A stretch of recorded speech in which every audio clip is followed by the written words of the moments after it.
Welcome to the Lead at the Top of Your Game podcast, where we equipped you to more effectively lead your seat at any employer, business, or industry in which you choose to play. Each week, we help you sharpen your leadership acumen by cracking open the playbooks of dynamic leaders who are doing big things in their professional endeavors. And now your host, leadership tactics and organizational development expert, Karen Farrell-Rhodes.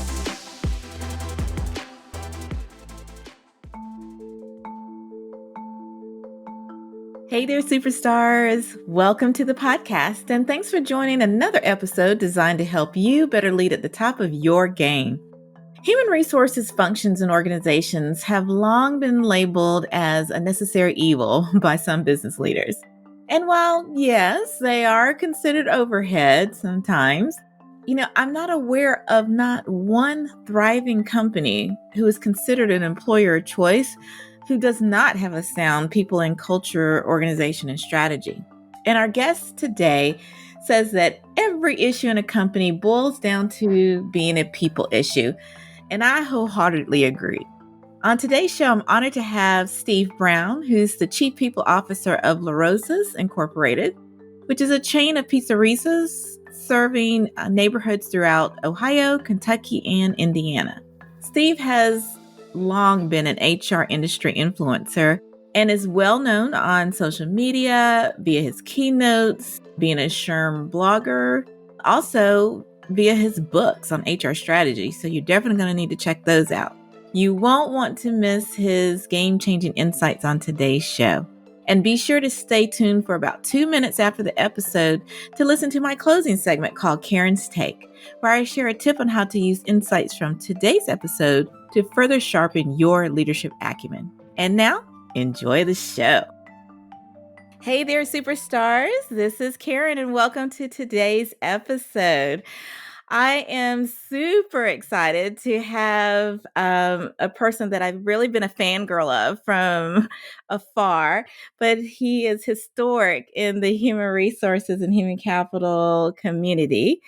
We're so pleased to have on today's show Mr. Steve Browne, who is the Chief People Officer for LaRosa's, which is a regional pizzeria chain in the Midwest. Is it or in the mid part of the states? Where is it located, Steve? We're in Greater Cincinnati, primarily, but the Greater Cincinnati area. Yeah. Awesome. Well, welcome, and thank you for joining us. Oh, gosh, I'm excited. We've known each other for so long online, and to have a chance to really chat is a joy. It is. And so just a little nugget, listeners, people kind of shudder when we think of social media, but used in the right way and sparingly, you can really make some very strong connections. And I have never met Steve in person, but I have followed his work, what he does, his advice.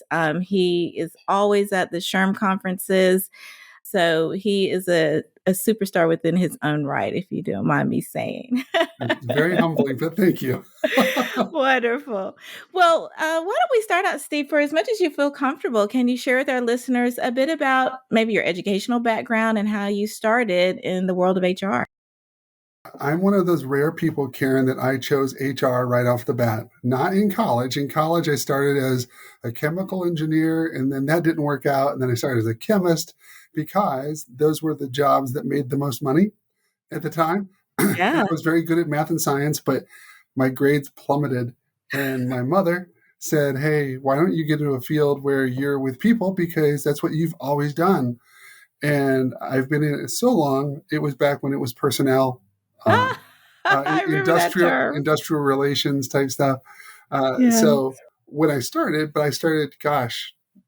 oh my gosh, close to 40 years ago in HR. Amazing. And during that time, worked for a global company, Fortune 100, Fortune 10 company, actually.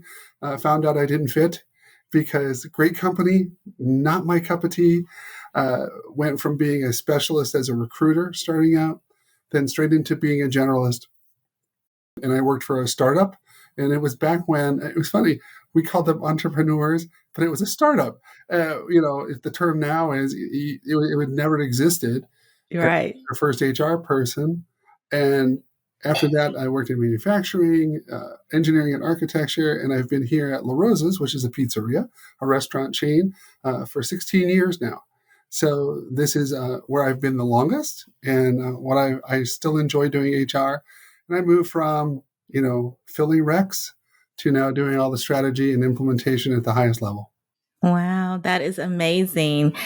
And Steve, what I didn't learn, I've just learned, amazing. I didn't realize it before. I didn't realize how many industries you have been a part of throughout your professional career, really managing kind of that people side of business, if you will. That's amazing. So, Steve, I really love for you to share, because I know you talk about this a lot, but in your opinion, what is HR's role in either supporting or empowering leadership both at the company and within their own teams, because they have to lead their own teams, right, to lead the organization? What are your thoughts around that? I think we provide support, but it's far more than that. We should lead because we are the people side of the business. Yes. HR is the only area that touches every person, only one. So there's no reason why we shouldn't be leading. It's funny, it's semantics. Right. Do I provide support? Yes. But do I help you work through and lead and perform? That's better. Yes. So where I think the role needs to be, if it's not, is our role is to drive the company forward through performance through its people. That's right. So teaching people managers how to manage well. I just came out of a meeting right before we got on the podcast where we're talking to all of our general managers about how to better lead their people and shepherd their people so that we do well in the pizzerias and the company performs. That's an HR thing. We keep trying to think of us on the outside looking in, or the whole awful seat at the table thing. That's crud. We should be intermingled throughout every department. And Steve, for as long as I've been right for almost as many years as you have in the world of work. Since I started right out of college, the human resources function always seemed to have to lay the groundwork for being at the table, right? We were always, I won't say always fighting, but we were always had a lens of showing our value and getting in at the beginning of conversations versus the end. So how do you recommend our HR colleagues and peers to be more of a leader when they're business people that may not be used to HR having that type of function or role or being that type of support? It's a great question. I think it's something that we've just missed. You do. In the pandemic, we found out that all of a sudden we were important. It was funny. In 2008, it was the financial people were like, oh my gosh, we're bleeding financially. Let's talk to finance.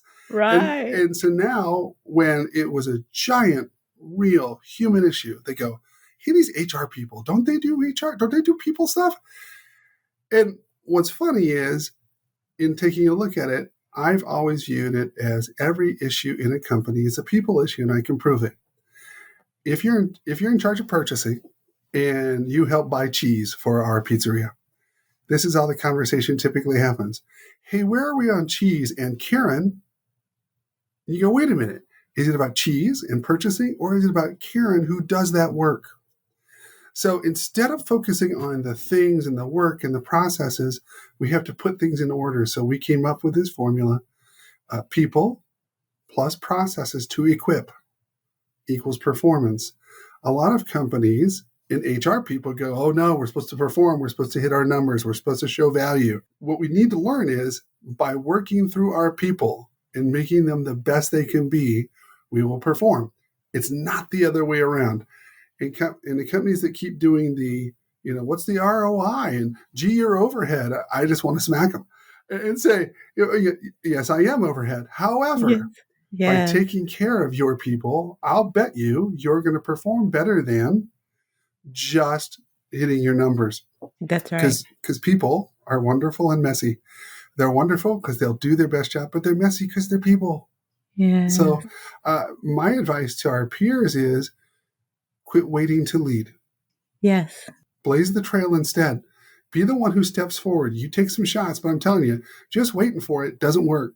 I tried that in the early part of my career, and I was overlooked or only brought in on problem situations. If the only reason HR is around is for a crisis, you don't need HR. Outsource it. That's absolutely right. You can have anyone come and do it. And if you don't mind me sharing, that's how I was able to accelerate in my career. Not waiting. I would say for the first few years when I was in the work world, I did because I was trying to soak up everything and watch from Sure. others and learn from others. But I found I got the most recognition or credit and was most helpful when I brought new opportunities and I had thought through them and I talked in terms of impact, I mean, real ROI, real impact of what it would be. And that's when you start getting that reputation or building that leadership brand as the person who, can be on special projects or who, can tackle those big, meaty type of situations. And you're so right. No one has to, and leaders at all levels don't have to wait to lead. You can take the bull by the horns and maneuver within your office politics or situation, right? Mm-hmm. It's funny. We think that if we're intentional, that's contrary to being empathetic. And we're like, HR people are supposed to be nice people. Well, they are. And they should be. But here's the thing, being intentional, everybody else is intentional. We keep playing this picture like, if they would only treat me this way, I'd be so much better. Come on. That's right. You can turn it around and say, because I'm a business person who does HR, Yes. just like you're a business person who does ops or Yes. sales or finance or IT or pick something. You can turn it around, and everybody, when they're intentional, moves things forward. If you're just going to sit back and wait, that's how you're going to be treated. It's how you're going to be seen. That's right. And what would be your message, Steve, to our business leaders, those that aren't quite yet sold on having HR at the table all the time? What do you do if you ever face those who are a little skeptical? I think it's a great question. And I also don't want to be naive or utopian. Sure. This is in practice, okay? This is what I've been able to do. Very fortunate, but I have a senior leadership team who said, we're a people company. We need the people person there. So let's go. But during the pandemic, we had a great thing where we were trying to go to do curbside pickup. So people felt safe and we could take your food to your car. Mm-hmm. Now, we've been talking about it for 3 years. 3 years. And we didn't do it. Crisis happens. Boom. Happens in a week. Amazing. It was agility, like you talk about in your leadership things. Mm-hmm. Agility was forced upon us when we could have taken it ahead of time. That's so right. Now that we faced a situation, and I was talking to the CEO, I said, man, that curbside's awesome. And he goes, oh, it saved us. I said, isn't it interesting? Why do we have to wait for a crisis to have this kind of energy? Why don't we use this kind of energy all the time to perform? And when a crisis happens, we're ready. That's right. And he says, what's this? And I said, I'm not saying what we did is wrong, but we can't keep waiting for the world to fall apart. I think HR people bring that lens. We're the ones who say, look, we're doing great. What if we did this all the time? That's right. That's right. At the meeting I mentioned, I said, we tend to be people who are problem focused. Hey, this is what's wrong. Hey, this is what's effed up. We won't say the word because on the podcast. Hey, everything is, people get value because they take what they think is wrong and fix it. Look That's what right. I did. But what if you said, in order to perform, we have to address the following problems? Flipping it around. Then people go, well, I want to perform. I want to do well. Here's the problem. If you have a performance lens through your people instead of a problem lens against or in spite of your people, it's two different dynamics. I don't know anybody at any level and any industry that can't put that sort of framework into their leadership. You're so right. Because it's not rocket science, but it's being intentional about doing so, right? Mm-hmm. To do that. And you're right. It can be in every organization or company or department. It can be infused in there. And you bring up a great point, especially with you being a chief people officer of a company that's in the restaurant and hospitality industry. If there was anyone who had to pivot, it's been you all in those umbrella industries, meaning you had to pivot during the pandemic. Was there a time where it was clear on who in the organization who were going to be the better people leaders versus others during that pandemic? I know you were struggling to probably keep staff and deciding who to keep and who to let go if you let go of anyone. But how did the pandemic really push and stretch your people leaders? I guess that's the question I want to ask. It's a great question. There's a couple things. One, we had to own that we're emotional beings. So people were freaking out, upset, angry, didn't know what was going on. The new regulation came out at 2 and the new one's at 4. So you're like, what's going on? It was a kind of pace because the world was facing uncertainty. We'd never seen anything like this before. We're the first generation that hasn't had a global issue happen. The last generation that had this happen was in the 1940s when there was a world war. There's big things that happen all the time now, but this was the first one that hit us all. So first thing we said, hey, it's okay to be emotional because we got to quit hiding it. It's coming out anyway. The second thing is it forced collaboration. So instead of collaboration being a word on the wall, it had to happen in between each other. So if Karen and Steve were prickly, we had to work it out. And we hadn't done that before. So we valued the people relationships because they made us come together. Our pizzerias were considered, quote, essential, because what's funny is people need to eat, and we fed you. So we were essential. But our team members never went home, ever. What do you mean they didn't go home? We worked in the pizzerias while people were at their houses. When people quarantined, we never closed, ever. So our team members, 16-year-olds to, people well into their 70s, were the great, wonderful people on the front line who've always been there, who served well. And so from a people manager side, we said, look, our team members are sacrificing on a personal level to take care of others. How can we come alongside to enable them to do their job, to give them flexibility, to be there to cry when we need to cry and yell when we need to yell. And what it brought us together as an organization far more than, oh my gosh, here's the problems. Because what's been great about our company is we say, this is what we're facing. How do we address it? That's right. So we paused, we breathed, and we said, okay, and then you just took the pace. So we never laid a person off. That is fantastic, Steve. We're much different. We're kind of like this little magical nugget that no one knows about. But I want to blast it from the hilltops. That is fantastic. I'm so impressed. And I'm sure your employees really appreciated that too, because although they were on the front lines, they hopefully felt that you all were doing as much as you could to keep them safe, to keep them employed, to keep them stable. And we also did things like we did team member relief. So we bought gift cards on a regular basis and gave them gift cards so that they could buy food. So it was, here's a Kroger gift card. It wasn't, here's a gift card to something that they couldn't do. We tried to provide people's basic needs because they were taking care of the needs of others. We believe very much in model the behavior you expect in others. So you can't just have these lofty aspirational programs. It has to really touch people. And we've been very fortunate. We have wonderful, wonderful team members. That's fantastic. So, Steve, you're a leader within yourself. You're part of that C-suite. And then not only coach and advise the other leaders, but you're right there trying to always stay on top of your game as well, I'm sure. And so I'm curious, are there any things that you do to stay on top of your game, mind, body, and soul, or knowledge-wise? What do you do to help continue to grow as a leader?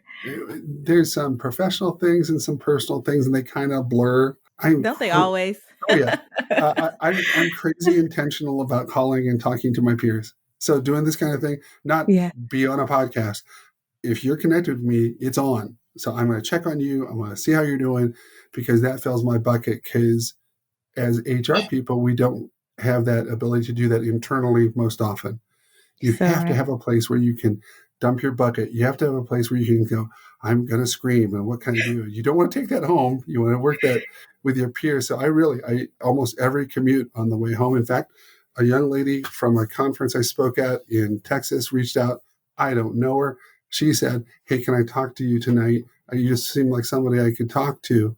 I have a situation at work and I really need to talk to a peer. That's heaven right there. And the other thing is, I'm part of the Sherman Executive Network, and I have a cohort of fellow C-suite people. What's funny is, if you put us in a room, not one would go, "Gosh, these guys are executives." They'd be like, "Who are these guys?" But my group is tight. I mean, the cohort we have, it's a fun name, cohort. We are friends and peers, and what's interesting is the way we've approached it as a group is we're not doing this lofty, I'm a C, it's I'm a person who happens to have a senior role. Mm-hmm. It's a much healthier perspective. I don't deal well with people who throw a title at me because, we can call you anything you want, but what are you doing for yourself and your people? And the other thing is I read a lot. I write constantly. And music. I have music all the time, man. I had to turn it off before you got on because I need that constant stimulation of music flowing around. And I learned that about you online. I think it was I'm drawing a blank, but one of the ones that have a podcast, they always tease you every now and then about music you're listening to. Oh yeah. And it's fun. I like to find things that tie us together because I think there's more that ties us together versus pulling us apart. I love that everybody's diverse and different and unique. We all are. Yeah. But there's things that tie us together. So if you're into certain kind of music and I'm not, well, we can talk about that. But I like to talk to people who are passionate and you can have a big motor and drive. That's wonderful. Well, I don't know if our audience listeners know this, but you have you've written a book before, but you've released a new book, correct? It's coming. I had one in 2017, one in 2020. Great time to release a book. Right. Hey. And I'm writing my third one right now. So I told friends, this is terrible. I want to be the J.R.R. Tolkien because I'm a nerd of HR. I want to have a trilogy so that people can learn. But will you share the books that you've written thus far? And sure. If you have a title, we'd love to hear the new one, or maybe you want to keep that for a surprise. I'll tell you. The first one is HR on Purpose. And the whole point was, I'm tired of us apologizing for who we are and what we do. Yes. We're the only profession who does. And we got to stop it. We can't be seen as credible if we keep saying, I'm sorry, I'm in HR. Sorry, I'm taking care of your people. That's got to stop. The second one is called HR Rising. And to your topic, Karen, it's about being strategic, intentionally strategic, and being a leader in what we do, regardless of your role. You don't have to have a C in front of your name to be a leader. There are many people who are departments of one who are great HR leaders. So it was more encouragement on how to lead as an HR person. Yes. And the third one's called HR Unleashed. And the whole point is the pandemic let us free. So now we got to run. So now that we're free, let's go and quit going back to the old patterns of what HR had been. And push it forward so that we can succeed and organizations can as well. You're so right, because companies aren't waiting on us. We've got to keep up with what's going on in the industries and markets. And we have to remain agile. They're not going to wait on us to go. I was speaking at an event at the Gallup headquarters in DC, and we're speaking on some of those future trends that are going on in the world of work. And that was really the theme. It's like we're moving light years faster than the industry was even 5 years ago. So those who don't keep up and stay ahead are going to get left behind, unfortunately. Very true. That's my opinion anyway. That's Karen's. I think you're spot on. Who do you? Steve, I'd love to share one last little thing. We have a segment at the end we call full disclosure, but I promise you there's no gotcha questions in it. It's just to bring a spin to it. But I was curious about, what is your kryptonite? What feels like quicksand to you? What kind of work? Like what happens in your daily work that you're like, oh my gosh, I got to set aside mental time for this? When people aren't upfront when people are disingenuous, it kills me because I don't see the value in it. Yeah. And I don't see how it helps us. I don't need to play games. I don't have time for it. Other people don't have time for it. And if people just skirt around things, I'd rather have the more direct conversation with grace and respect. But to just imply things, hey, I said sort of kind of da. I'm like, oh, come on. It's harder because, again, we think we're going to go too far, or someone's going to push someone's button, or someone's going to say something they shouldn't. I don't take that.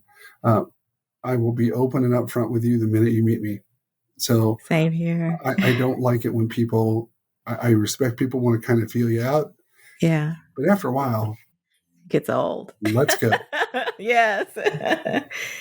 In your experience, Steve, what is one of the most common missteps of leaders? Things that they do that could easily be probably avoided, but what are one of the most common pitfalls or success inhibitors? I think people don't read the room.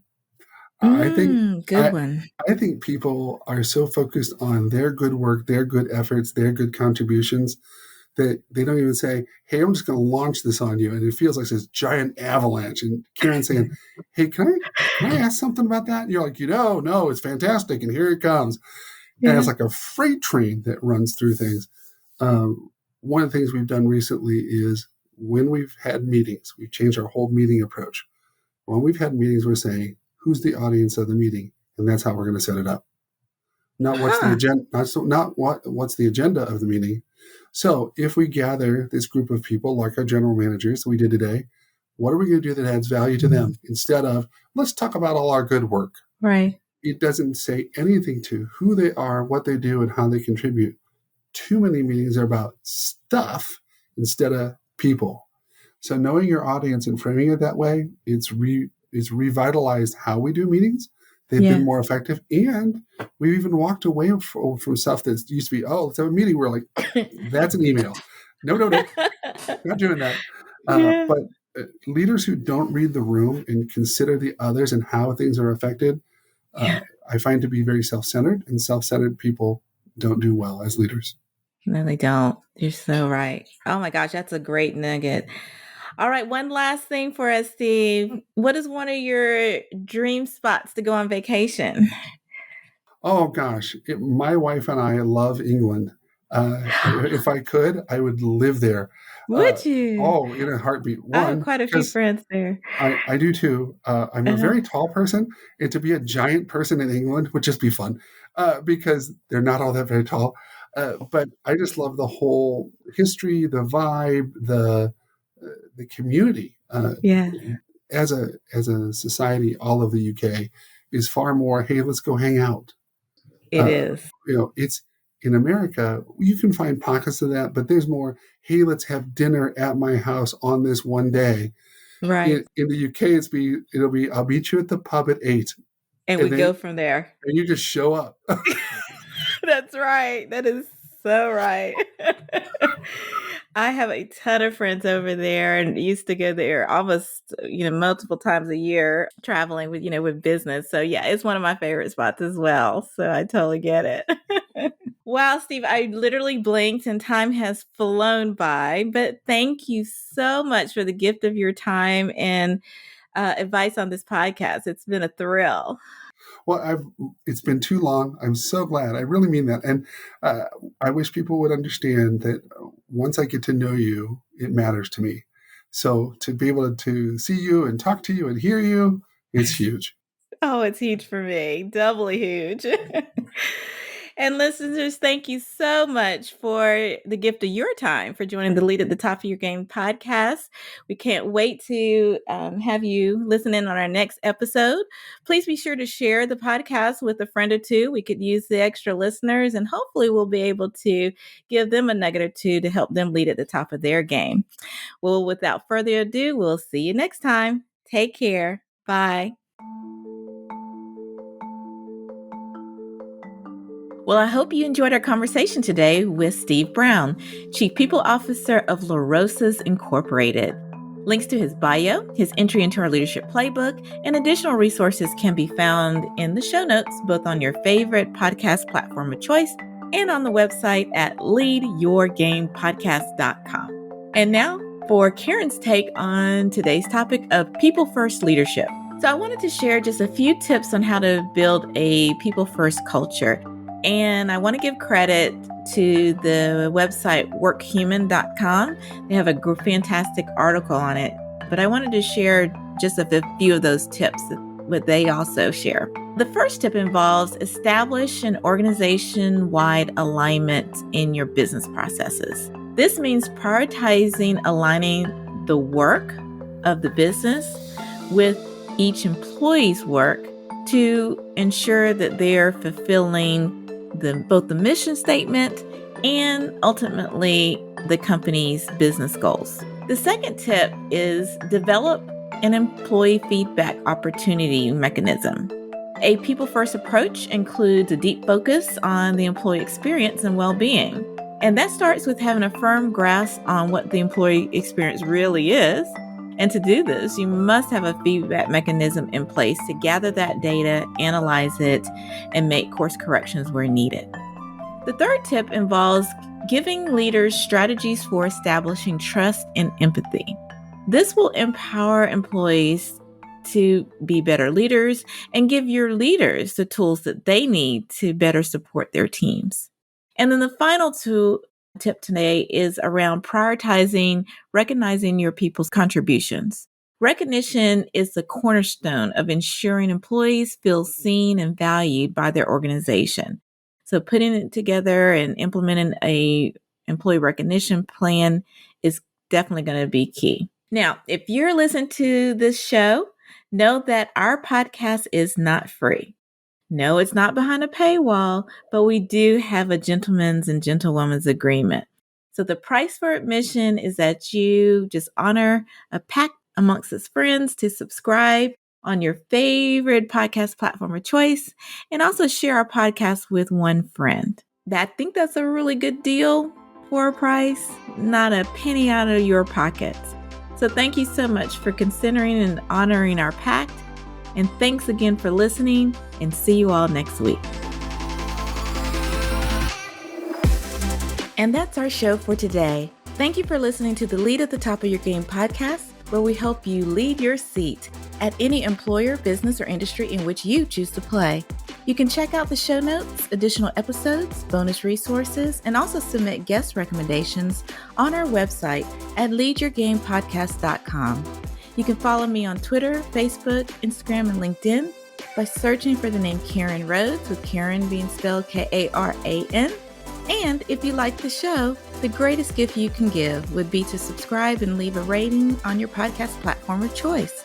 This podcast has been a production of Shockingly Different Leadership, a global consultancy which helps organizations execute their people, talent development, and organizational effectiveness initiatives on an on-demand project or contract basis.